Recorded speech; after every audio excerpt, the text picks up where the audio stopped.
The train left in the evening, and Adam and his father waited on the platform under the huge vaulted roof of the station as the day turned to dusk and everything around them dissolved into a blue and grey mist of vapour and smoke, pierced, here and there, by the pallid glow of the tall arc lights. Across from where they were sitting, they could see the rich coming and going through the door of the first-class restaurant. Tall men in frock coats with hats and gloves, escorting ladies in narrow-waisted hobble skirts, who minced slowly along, their heads almost invisible under elaborate feathered hats. They reminded Adam of the flamingos that he had seen at the zoo years before, inhabitants of an unknowable world operating on principles entirely outside his understanding. As the departure time approached, the platform filled up, and Adam felt his heart beating hard.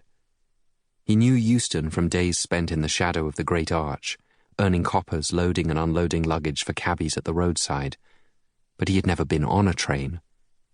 He had never been outside London. He heard the locomotive before he saw it, the scream of its whistle, the screech of engaging brakes, the hiss of steam. And then emerging out of the great pall of smoke came the black and red engine, a breathing, snorting mammoth of incredible power. And suddenly there was a frenzy of activity, carriage doors opening and disgorging passengers all the way down the line, porters and guards shouting, holding back the pressing crowd. "Come on," said Daniel, picking up his bag, and Adam almost lost his father in a sea of shabby jackets and cloth caps, but caught sight of him at the last moment, waving from the running board. He pushed forward and felt his father's hand on his, pulling him up into the train. Inside the compartment they found seats, perched on the ends of two wooden benches, facing each other in the flickering gaslight. Doors slammed and the shouts of the people outside were stilled by the guard's whistle as the train spluttered back into life and began to pull away from the platform, picking up speed as it headed north, running smoothly along steel viaducts built high above the poor streets where Adam had grown up. He closed his eyes and thought again of his mother. The leaving of London felt like a betrayal, as if he was leaving her behind too, somewhere back there in the smoky darkness, deliberately severing his last connection with her forever. He knew he was being irrational, that she was gone already, but that didn't help with the raw, tearing emptiness he felt inside whenever he forgot she was dead and then suddenly remembered. He hated that he couldn't think of her without pain. It made him angry, and he realized that he was angry with her too, because she was supposed to explain these things to him, and now she couldn't. He shook his head hard as if to expel his thoughts and opened his eyes. His father was looking at him intently, as if he was trying to read his mind. "I'm sorry, Adam, I know this is hard," Daniel spoke slowly, leaning forward towards his son. "It's hard for me too. But we've got no choice. London will chew us up and spit us out if we stay. It's a cruel town and it's hurt us enough already." Adam nodded, not knowing how to respond.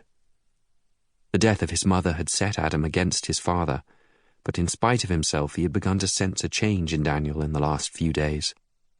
His father seemed more thoughtful, less driven. Adam had seen how he had said nothing when they had sat watching the rich men and women coming and going at the station dressed in all their finery. In the past, he wouldn't have been able to resist a political commentary accompanied by plentiful statistics about the unfair distribution of wealth in society. But today he had seemed hardly to notice. Adam wondered what the change meant for the future. "What's this place where we're going?" he asked, looking out into the night. Surrounded by strangers in the Spartan compartment, rushing forward on the express train towards a new, unknown world, he felt apprehensive and hoped for reassurance. "Scarsdale? It's a small coal mining town not far from the sea. The north is full of places just like it. Everyone works at the mine, on the surface or down below.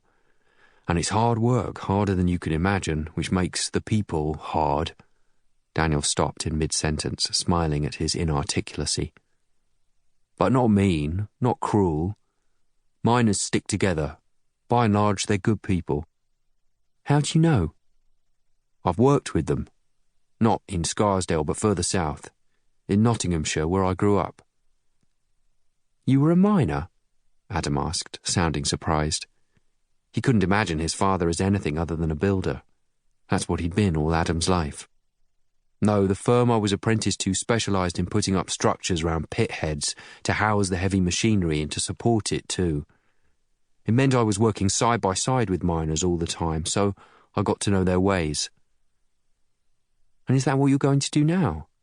asked Adam. "Building things for them?" "No, this is different. Nothing to do with construction.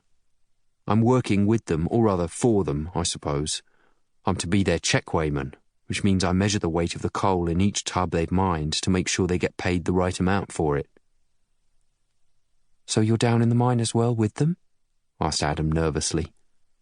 The thought alarmed him. It made him think of being buried like his mother.